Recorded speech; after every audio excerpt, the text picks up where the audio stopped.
రాజ్యాంగానికి ఆత్మ వంటిది ప్రవేశిక.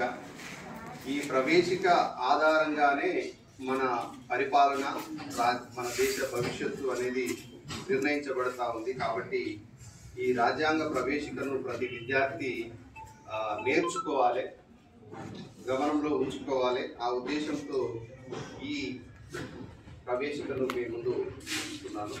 భారత రాజ్యాంగ ప్రవేశిక. భారతదేశ ప్రజలమైన మేము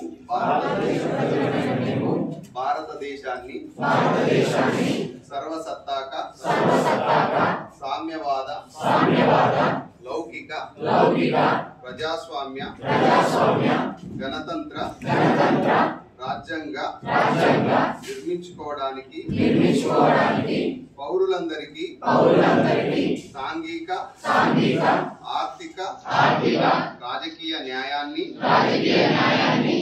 ఆలోచన భావ ప్రకటన విశ్వాసం ధర్మం ఆరాధనలలో స్వాతంత్ర్యాన్ని అంతస్తుల్లోనూ అవకాశాల్లోనూ సమానత్వాన్ని చేకూర్చుటకు వారందరిలో వ్యక్తి గౌరవాన్ని జాతీయ సమైక్యతను సంరక్షిస్తూ సౌభ్రాతృత్వాన్ని పెంపొందించడానికి 1949